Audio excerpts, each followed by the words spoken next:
So you thought PSG fans are just glory hunters, Messi and Neymar fanboys, and have no proper history? Well, you're not alone, because I used to think the same. But after witnessing and reading their history, it has changed everything.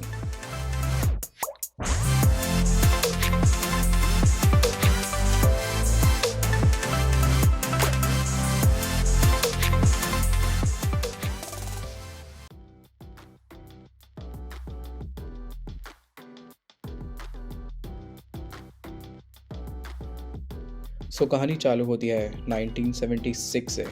PSG के तब के board members ने club fan base को बढ़ाने और stadium footfall को increase करने के लिए यंग सपोर्टर्स में सस्ते टिकट्स बांटने चालू करे। ओनर्स ने पार्क डे प्रिंस का के स्टैंड स्पेशली एलोकेट किया फॉर द यंग फैंस, और ये इंस्पायर्ड था तब के सबसे मोस्ट पॉपुलर सपोर्टर्स ग्रुप से, जो कि था the cop by Liverpool, which even today is one of the most feared supporter stand across the entire Europe. Idea was an instant hit as the numbers kept on growing. 2 साल के अंदर ही club ने उनको Bologna stand पर move किया, which had a bigger seating capacity and was much closer to the pitch.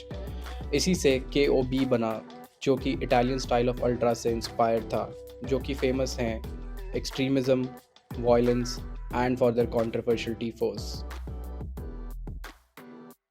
Now, due to increased football hooliganism, Canal Plus, जो कि PSG के तब के ओनर्स थे, उन्होंने नॉन वायलेंट फैंस को ऑथेनली स्टैंड पर मूव करना स्टार्ट करा, और इसी से PSG का एक और ऑफिशियल सपोर्टर्स ग्रुप बना जिसका नाम था विरा ऑथेनली। The major worked out at first, पर धीरे धीरे दोनों ही सपोर्टर्स के बीच एक राइवलरी स्टार्ट होने लग गई because of their ideology differences. On their 10th anniversary, Tigris Mystic, a small fan group from Ottenel Stand, raised a very controversial banner which said, "The future belongs to us." इसका मतलब था कि Ottenel is the future while Bologna is the past. This really didn't go well with the Bologna boys. इसके बाद situation इतनी ख़राब हो गई कि ऑलमोस्ट एवरी PSG गेम के बाद दोनों सपोर्टर्स में क्लैश होना स्टार्ट हो गया। फन फैक्ट, यूरोप की फुटबॉल हिस्ट्री में ऐसा कभी भी नहीं हुआ था कि एक ही क्लब के अंदर दो सपोर्टर्स ग्रुप का क्लैश हो। Everything went out of control in Paris. Before the derby game against Marseille, a violent clash took place between the two groups. The fight even saw death of a Boulogne fan and left dozens of other supporters injured. दोनों ही group इसके बावजूद भी बिल्कुल पीछे हटने के लिए ready नहीं थे। No state ever wants its peace and harmony to be disturbed. So PSG के प्रेसिडेंट लॉबिन रिप्लो ने स्ट्रिक्ट मेजर्स लेकर सारे सपोर्टर्स ग्रुप और दोनों ही स्टैंड्स को क्लोज कर दिया।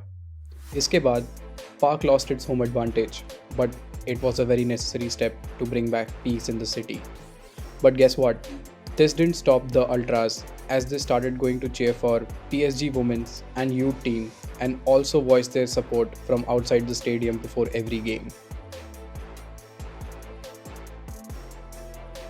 So after mediating years with the board, in 2016 it was a homecoming for ultras, as the PSG board opened up the stands with limited seating capacity to ensure nothing goes wrong again. It was the time when the park finally found its voice back. Parc des Princes still is a fortress to PSG. The support they get is incredible. अगर आपको लगता है कि Ultras with all the histories कि वो शांत हो गए होंगे, that's where you're wrong. The streets of Paris still erupts when PSG loses a game, but that might be a part of living as an Ultra, right? Well, with all such star-studded lineup and the arrival of King Messi, क्या इस साल PSG अपने fans को एक UCL trophy दे पाएंगे? Let me know in the comments.